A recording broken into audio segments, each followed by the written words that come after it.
Welcome back. Tithe is the first giving. Offering is the second giving. Welfare is the third giving.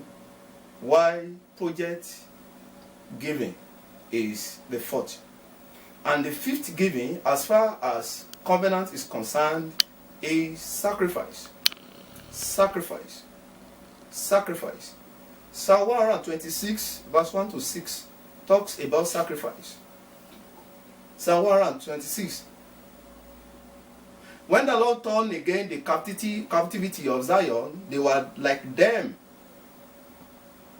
that dream.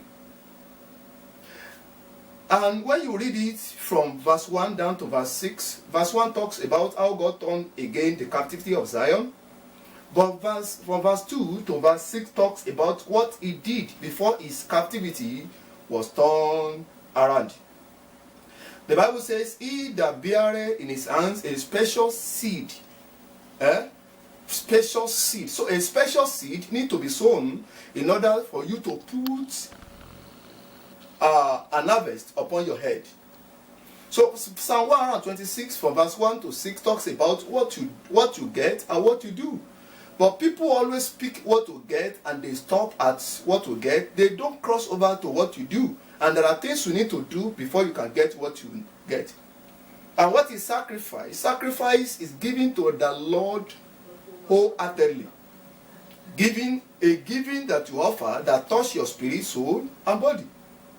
What you give that is not even convenient for you, that at the point of doing it, you are like shedding tears. That is sacrifice. Like giving your house, giving your car, giving your withdrawing the money in your account and give it to the work of the Lord, and some things like that. So there is clear difference between giving an offering, ordinary offering, and giving a sacrifice. So what the Lord requires from us is to give a sacrifice unto Him. What you give, let's just take it from the word sacrifice. Sacrifice is what you do. I've defined it for you.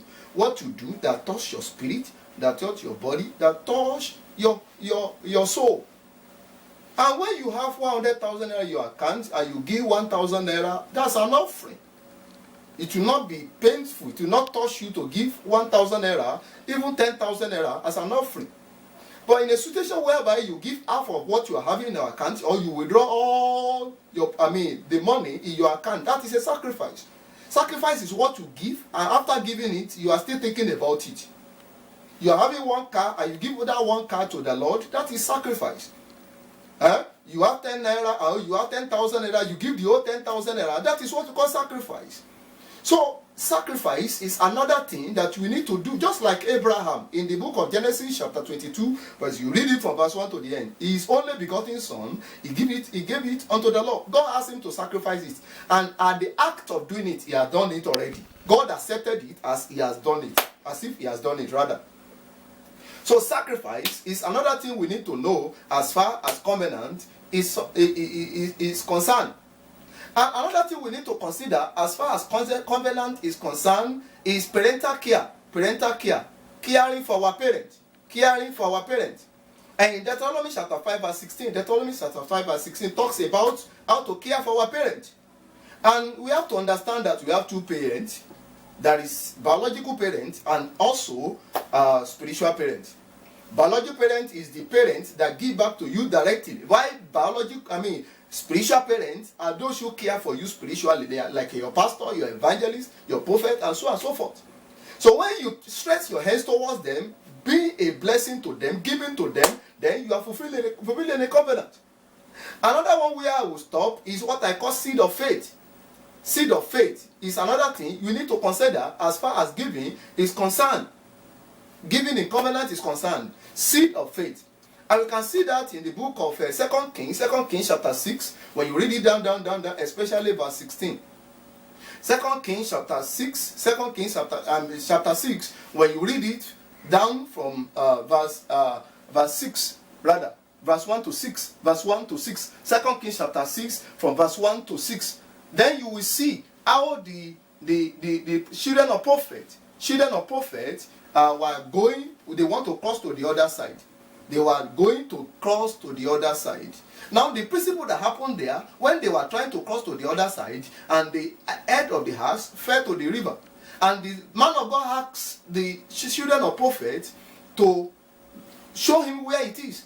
And the seed of faith there was that he used uncertainty to bring out a certainty.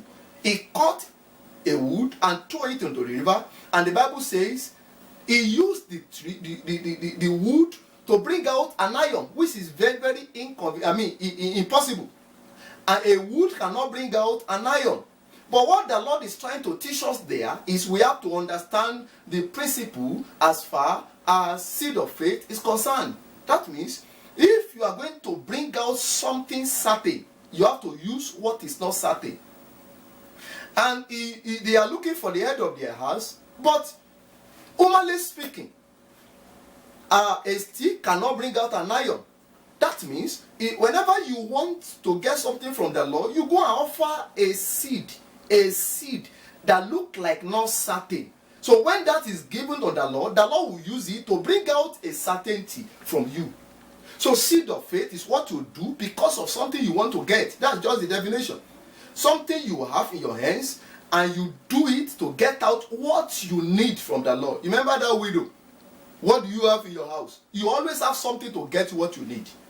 So these are the three orders given, which we need to understand to enjoy the dividends of covenant. Don't forget sacrifice, parental care, and also seed of faith.